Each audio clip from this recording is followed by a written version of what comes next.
YouTube is hiding gaming creators from YouTube trending. Why are they doing this? YouTube gaming is gone today, the day that we're recording this, and now Will Smith is up in there. What is YouTube doing? Why are they hiding gaming creators? Twitter is hiring a tweeter-in-chief. We're not talking about Donald Trump. There's a tool out there that lets you see exactly how many times people have searched for everything on Google and YouTube. Going to tell you about that at the end of the podcast. And Twitter continues to eliminate these mystery people from their platform. Tune in to the end to find out in this episode of The Digital Drop, the video games industry podcast for creators, streamers, and digital marketing professionals.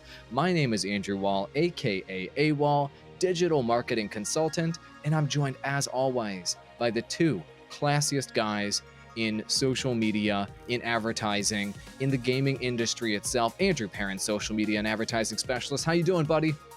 I'm good. I'm classy. I dressed up for this. Actually, I didn't. I'm wearing shorts and a t-shirt, but still, I feel classy, so I'm ready to go. We can hear the bow tie through your microphone. Roth A. Dillon, Twitter juggernaut and creator of VGF Gamers, one of the biggest gaming Twitter accounts ever. How you doing, Ross? Feeling a little down, so I may not be talking as much today, but I'm bringing the A game when I do talk. I understand why you're feeling down. We're all feeling down, and we're feeling hidden by YouTube. So there was this crazy article that came out recently in The Verge, and a study collected data on more than 40,000 videos, and surprise, surprise, PewDiePie's talked about this before, etc. But creators that are trying to be in YouTube trending have to get millions and millions of views in order to get into YouTube trending, whereas TV shows like late night show hosts, like, Jimmy Kimmel and Colbert and what have you, well, they only have to get hundreds of thousands of views. So why is the bar so ridiculously high for creators, and more specifically gaming creators, to be featured in YouTube trending, and the bar is so low for TV shows? Wasn't YouTube built by creators? And more specifically, wasn't YouTube built by gaming creators in the early stages of the platform? Is YouTube just shooting themselves in the foot? Are they biting the hand that feeds them? I don't know. I think we need a little more context on this, right, Perrin? Yeah, so this is definitely, in my opinion, a move to help attract more advertisers. And to kind of understand the evolution of this move, we got to look at a brief history of advertising on YouTube as a whole. So I don't know if you can all remember, but way back in 2017, Adpocalypse #1, or so we dubbed it, occurred, where a bunch of big advertisers pulled out of the YouTube platform. This included Walmart, Pepsi, AT&T, General Motors, all very big Fortune 500 company advertisers pulling out tons and tons of money from the platform. And this happened because there was a lot of hate speech, extremist, white nationalist content that advertiser content was appearing in front of. And they learned this, and they kind of scolded YouTube for this, saying, why are our advertisements appearing on this content? Why is this content even on your platform? We're pulling out until you guys get it fixed. So that happened. That had a huge impact on the amount of money going into YouTube. And that was back in 2017.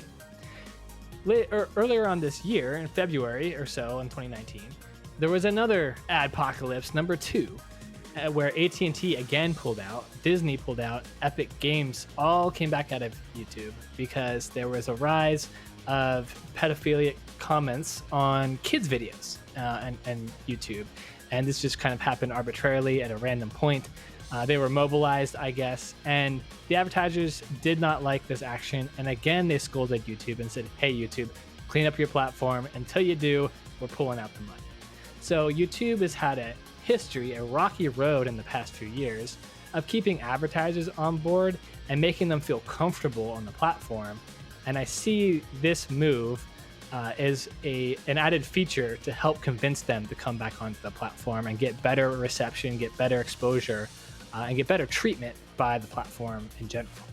Fair enough, but gaming creators, they need exposure through things like YouTube trending in order to grow. And they need exposure through things like YouTube gaming, which is now gone. YouTube's trying to spin that story like they've got this new destination, youtube.com/gaming, that, by the way, nobody goes to that. That's a nothing burger destination that you can get exposure on. Where are gaming creators actually being featured anymore?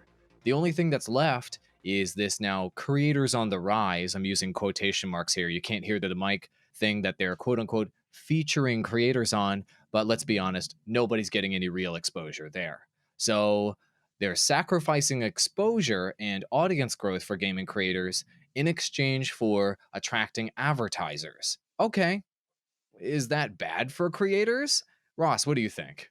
I mean, I don't necessarily think it's a good thing, but let's take a step back at this and let's everything that Heron just laid out is exactly why YouTube is doing what they're doing now. And put yourself in the person who's making these calls. Put yourself in his or her shoes. If you've had all this controversy over the past couple of years, would you not be doing the same exact thing? You know that when you're promoting, Jimmy Fallon's show or whatever it may be, you know that because they have to already abide by certain rules to get it to air on TV, that it's going to be suitable enough for YouTube as well. You don't have that kind of guidelines when you're with gaming creators and whatever else it may be. You don't know what's going to get up there and trending. Do they really? Is it in YouTube's best interest right now to have Logan Paul as a trending video every time he posts something? I personally don't think it is. So I understand the move. I don't necessarily agree with it, but I 100% understand it. But let me also put it in perspective like this. When we're doing work for one of the companies that we've all done some work for, we have to go through a list of gaming partners and figure out, who are we going to promote today on social media? Well, that list is very small. We have thousands of partners, but that list gets incredibly small when you go through and you're like, well, there's no way I can put this on the internet. I can't put this on Twitter. So how is YouTube going to all of a sudden say, you know what, videos like this, let's keep them up there trending?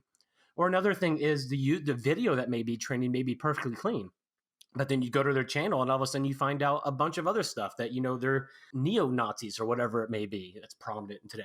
So no, I totally understand why YouTube's doing it. Is it about money? Absolutely, it's about money, but it's also about brand imaging. Do you guys see this conversation, gaming creators, that we're having? It's literally been Ross and Perrin's job and my job to promote gaming creators for years. And our short list, though we have thousands of creators to choose from, is very small because so many of you are producing content that is not advertiser friendly, it's not brand friendly, and it's not safe to be promoted outside of your channel. And so you really need to take this into consideration. If you're wanting to become a big creator, if you want to work with brands, if you want to be promoted, you need to make sure that you're safe to do that. And I'd say a small subset, less than 1% of gaming creators fall within this category. And the ones that do fall within that brand safe category, it's incredible. They are much smaller than they should be, but they're still getting that sponsorship. How? They're much smaller than they should be, but they're getting that promo from big Twitter accounts and big Facebook accounts. How? That's not fair, you might be thinking. Well, it's not fair, I guess, to you that you're hurting your own channel growth and you're hurting your own opportunities by producing content that is not advertiser friendly. You guys have to realize there's an ecosystem here. I hate the word ecosystem, but it's the word everybody uses that has three parts: you, the creator, the platform, YouTube, and the advertisers. All three parties have to be happy in order for them to work together. And if you're creating content that's not brand safe, if you're saying crazy crap on your YouTube channel, you're welcome to have free speech to say whatever you want, but don't expect the platform, the other party you're working with, or the advertiser, the second party you're working with, to care about you or to want to support you. And so I understand where you're coming from, Ross, but still, for me, I'm still wondering whether this is bad for creators, though, and whether they're going to still be kind of put on the back burner, if you will, in YouTube and kind of be like the hidden reason why YouTube's actually successful that nobody wants to talk about. I don't know. What do you think, Perrin? And you know what? Ross, you're raising your hand here in our podcasting thing. You got something to say. What do you think? Well, I'll just say I got more of a question, and Perrin may even have the answer to this. What are the qualifications to get into YouTube's trending? There are no qualifications that are publicly published, and they will never be publicly published. The getting in YouTube's trending is whatever YouTube wants. So they will never publish that information. They'll tell you vague things like, things that are in trending, we want to make sure that they're more safe and we don't want to promote things that, don't represent the values of the platform. And we're doing this, for creators. And they're going to tell you all this bullshit, but they'll never tell you what the actual requirements are. You can't apply to be in there. Just the algorithm selects you automatically. So that's how it works. For example, PewDiePie hasn't been like one out of something like 10 of his videos ever gets into trending, even though he's actually the creator that's trending every single day, harder than almost everybody else. But he'll never be in trending because he's talking about memes. He's talking about internet culture, and he's talking about a lot of things that are not necessarily advertiser friendly. And not to mention, he has that background that's not advertising friendly of him like saying the N word on stream and doing some flubs in the past. So, requirements? That'll never be published. That's a group of human beings deciding who they want to be on there versus not. And that's going to change constantly, in my opinion, based on what feedback they're getting from advertisers. If we're coming down to the question of whether this is good or not, I definitely err on the side of this is good, because you got to look at trending itself as a feature. How out of all the content creators and all the content, and we know YouTube is a saturated platform, how much of that content would actually make it to trending if this were not a thing? You know, how many of you creators out there are actually going to get a video on trending? If that's your goal, that's a great goal, but the reality is it's a 1% type thing, right? So for all the rest of the creators who really aren't going to get onto trending, does this matter too much in terms of your growth and how much money you can make? You can still be extremely successful without getting to that point, without getting to trending necessarily. You can still get so many views and you can completely avoid this feature. Of course, it will help you greatly grow your channel to get there. And it is, like I said, a great goal, but it's also not needed to become successful. So the more important thing is that you have money on the platform and that you can make money, and there's money there for you as a creator. And this is a move that helps make that happen. I don't know if you got, if as creators, if you realize the impact of that advertiser pullout. I only listed a few advertisers, but that was so much money that the clients that the three of us here work for in the YouTube space, we watched them lay off tons of employees. We watched them cut tons of creators out of networks. We watched them just axe so much creator content and creators in general because of that move, because there was a lot less money. If there is more money in the platform, that means there can be more creators, that means there can be more content, and that means there's more money to be made for everybody, which at the end of the day, is that not the goal on YouTube? I mean, you might have other more genuine based goals of making great content and helping people, but we're also there to make money at the end of the day too. A lot of us want this to be our job, especially if you're going 100% in on being a creator. So more money, I think, is good for all of us. It's harder to get on trending. Yeah, that kind of sucks, but I think it's still a better decision at the end of the day for all of us. I'm with you on that. I think that this is good for creators. Some might be enraged by it, be like, this isn't fair. You know what? It's not fair. Like, no matter what platform you're on, it's not going to be fair. It's business, and business is not fair.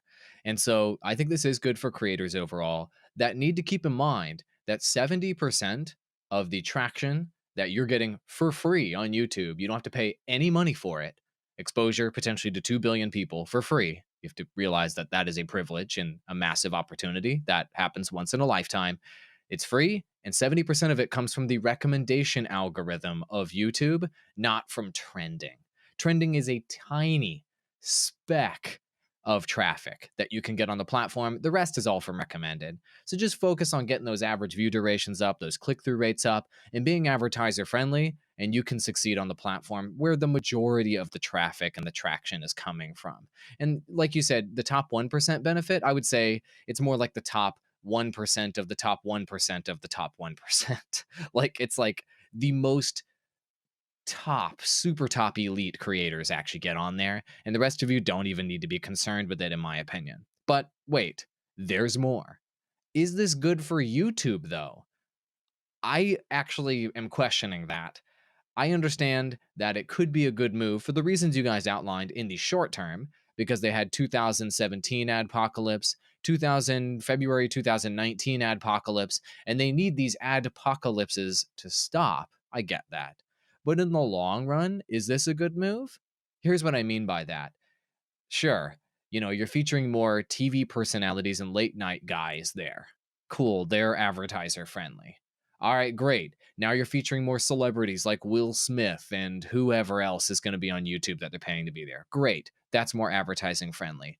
But why do you want to advertise on YouTube then? If you're just getting the same old inventory and the same old crap, you could just buy from TV.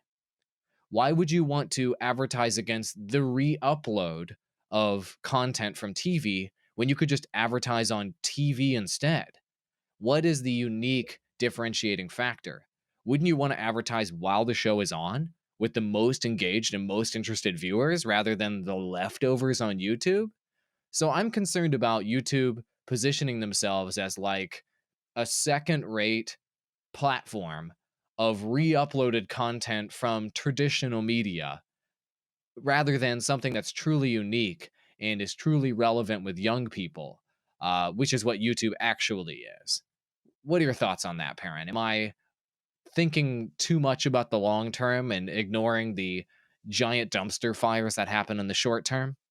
I don't think it's thinking too much about the long term. I mean, for me, this starts to get into the realm of cable cutting and how most of us are consuming our content through a TV, and a lot of us aren't doing that through a cable service anymore. And so we've ended up using a lot of subscription services: Hulu, Netflix, Amazon Prime, etc. And YouTube is trying to, or what it seems like with this move, is kind of bring this platform closer to one of those types of services. And I think a lot of people get their news content from YouTube. I don't think they're watching the cable news program from a cable provider. I think they're going to, like Fox or MSNBC and getting the clips from YouTube. So I actually think YouTube is not a secondary source for that type of content. I think it's going to become the primary source as long as the trend continues to go towards standalone streaming applications instead of cable packages. And that has been the trend. It continues to go that way. And unless something dramatically changes, YouTube is preparing itself for the future. And I think that's what the reality of this here is that this is just preparation for things to come. Uh, and I've seen all this different news content, the late night comedy stuff. I watch those on YouTube. That is my source for those. They put together good clips there, and you can cut out the interviews, which I don't really care too much about the interviews anyway. I just like to watch the sketches and the openings. So I'll watch them on YouTube. That's my primary source for that type of content.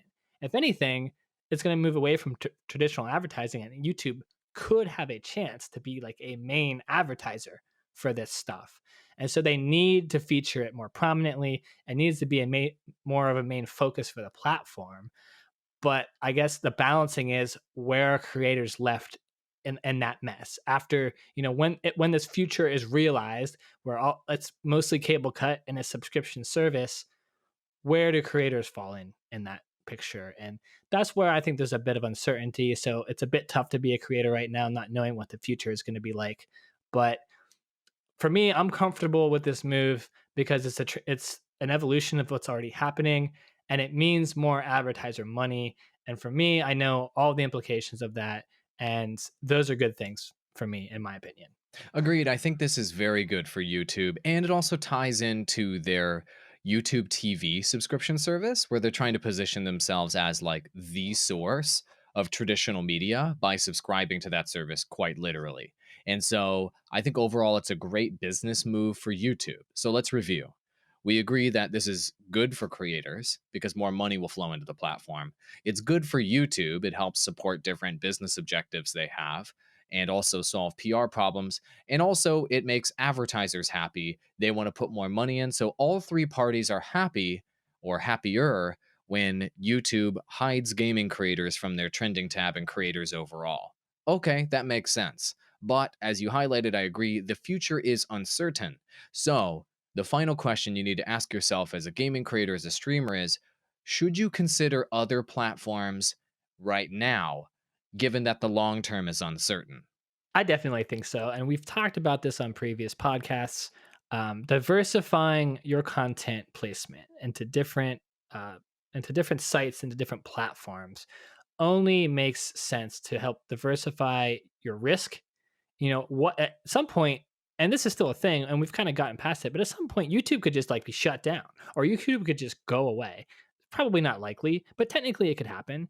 And if you're all in on YouTube, and you're making a lot of money there, and suddenly something big and drastic happens, you are impacted a lot.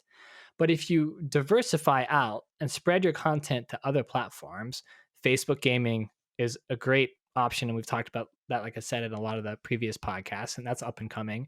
There's a lot of other platforms where there is money out there. And when this kind of does for me tie back into the cable cutting thing too. As this app, these streaming apps come out more and more and more, I think you'll see that there'll be more apps for creator streaming where you can make money. And we should, as creators, be diversifying our content across those destinations. Spread your product out so it can get the most eyeballs it possibly can. I think it's foolhardy to go all in on YouTube, especially since we've already had 2 adpocalypses that have directly affected the ability to gain money on this platform. It would make sense that there'll probably be another one, or there's probably going to be some other big event that's going to hurt your income. If that's the case, be getting the income from other methods outside of just YouTube. And that way your business is not so impacted. As a creator, you still have good outlets where you've got fans who can engage with you, who can help raise your view count, who can help fund your endeavors. I think that's going to be a requirement for creators within the next 10 years, as you have to spread out across multiple platforms. Right. And so that's a balancing act of your time versus your money versus the opportunities that are there for you. And as we've talked about before, YouTube is the greatest opportunity right now and continues to be the greatest opportunity to release gaming videos and get exposure to those videos. I know that sounds obvious, but what I'm more specifically pointing to is it's not the best platform for gaming live streaming. It's almost impossible to grow a gaming live stream on YouTube because YouTube doesn't recommend live streams very often or very frequently. Actually, live streams actually hurt YouTube channels a significant amount unless you fall into a small subset of situations. So my recommendation at the moment continues to hold true that you should run a video strategy on YouTube, a video only strategy on YouTube, VOD, video on demand strategy on YouTube. And then you should run your gaming live streaming strategy on a different platform because YouTube is clearly not focusing on gaming live streaming anymore. They literally shut down YouTube gaming. And so the live streaming platforms that we currently recommend are Facebook Gaming for small creators. You can really grow there and get exposure. To a lesser extent, Microsoft's Mixer, which is an area that you could grow in if you cover certain games. And then the one we recommend the least is Twitch for small streamers and growing creators. However, if you are a large creator on YouTube, for example, you can very successfully implement a Twitch strategy if you already have an audience to throw at that platform. Twitch is a virtually zero growth platform. You can't actually grow there. You can only transfer your audience there and make money off of your audience there. So that's the idea. YouTube for videos, Facebook and Mixer for growing creators, and Twitch for big creators. That's the strategy. Diversify, because like Perrin said, YouTube could disappear tomorrow. All right, if you want to get more interesting gaming creator, streamer, and digital marketer news updates from us and from our socials, follow us on Twitter at Digital Drop Pod. And also, you can jump into our creator exclusive Facebook group. Check it out, the Digital Drop Podcast. You can check out that link on the show notes on our SoundCloud version of this podcast. So let's move into our like and dislike buttons for the episode. But before we go into those, seriously, did you follow us on Twitter? Did you do the Facebook group thing? Do it. All right, Perrin, we talked about the tweeter-in-chief who's not Donald Trump. What's going on here? So this article just came out on TubeFilter, and Twitter just announced that they are hiring a tweeter-in-chief. And I'm not exactly sure where they got that title. Actually, I am. But anyway, an employee who will be tasked with overseeing the company's flagship account at Twitter.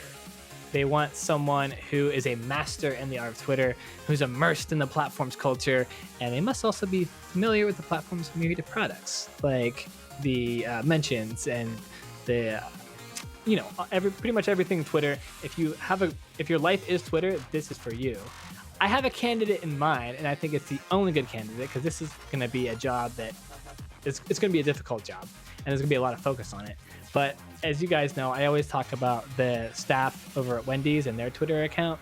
I think they need to hire one of those individuals for a ton of money, double their salary, bring them over because they are masters at using the platform and using it well from a branded standpoint. And they need someone who isn't dry. They need someone who's got some personality. They need someone who can take some risks because they need a flagship Twitter account because there's another Twitter account on there that's overshadowing them, and they need someone with a good voice to be able to really execute this. So I saw this. Mostly I've been looking for clients and I've been into Twitter. This is not something that I would apply for, but I saw this and thought of a couple different candidates, and I'd like to see Twitter really emphasize that account and do something interesting there. I think the platform could really use it. It is so amazing that you mentioned Wendy's. I can't prove it because this is audio only, but while you were talking about this, I'm like, okay, well, I'm going to pull up my best candidate, and when he's done talking, I'm going to mention Wendy's and why I think Wendy's should be in charge of Twitter's Twitter account. Oh my God, Wendy's has the best Twitter account on the platform, period. Totally agree. And they also engage with the gaming community regularly. Like there was this one thing recently, somebody posted some meme that had like burgers on the end of some weapons for some video games, and they posted there's the beef, and I'm like, oh my God, you guys are so awesome. They're like in every niche, in every vertical, in every trend, just saying hilarious crap at all times, and the Wendy's Twitter team is just crushing. Totally agree. Ross, what's your like button here? It sounds like Twitter is eliminating accounts. Should we be worried about our accounts? Well, that depends. What have you been doing with your account, Mr. Awall?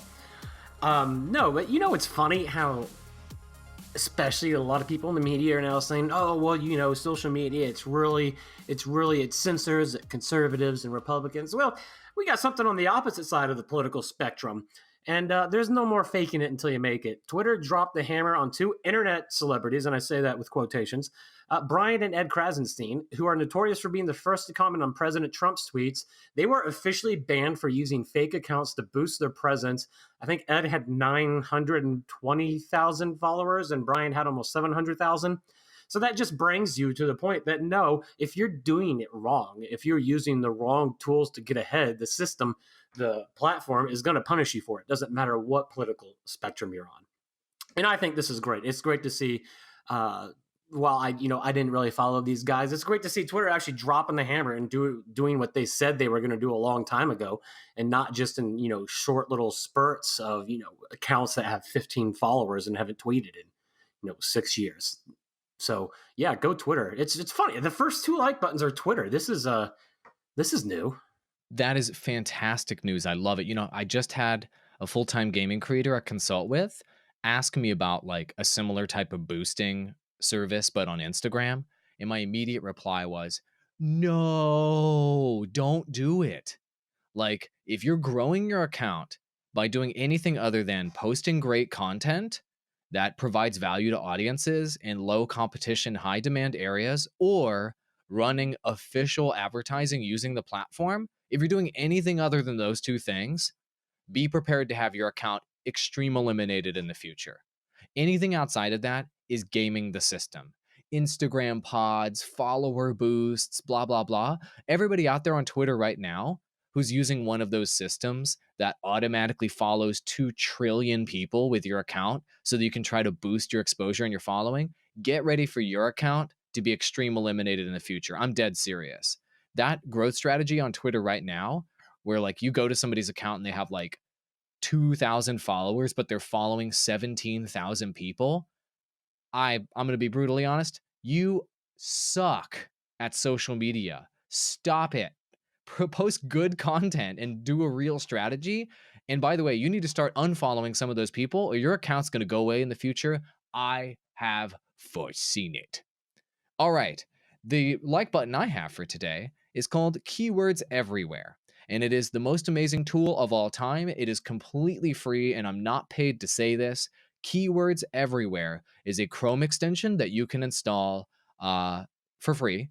It currently has 733,000 users and like almost a 5-star rating with 4,000 reviews, so it's pretty legit.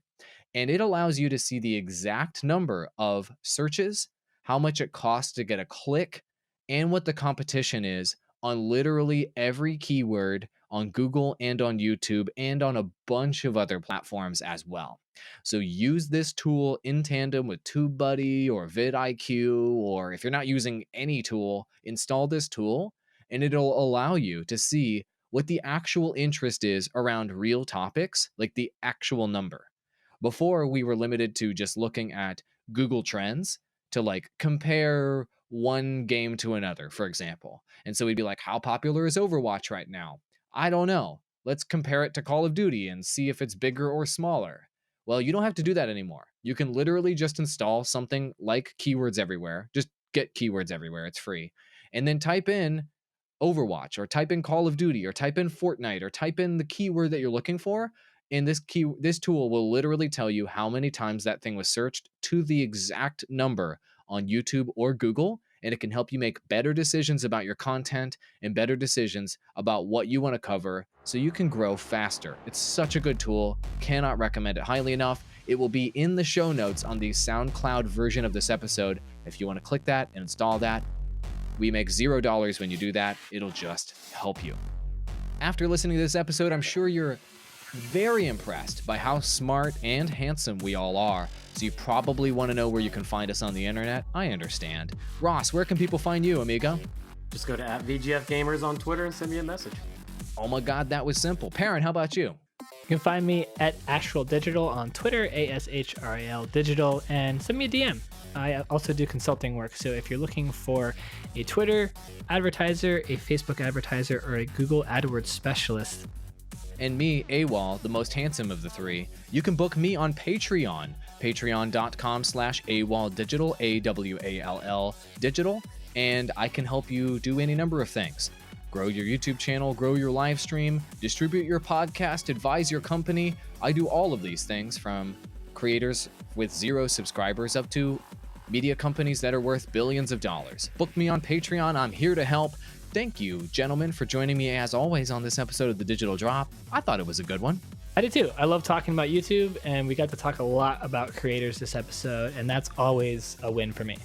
And tip of the hat to Ross, who's now editing the podcast. So if it doesn't sound good, go to VGF Gamers and complain. Yeah, man, thanks for editing this one. We'll see you guys in the next episode of The Digital Drop. And remember, YouTube still likes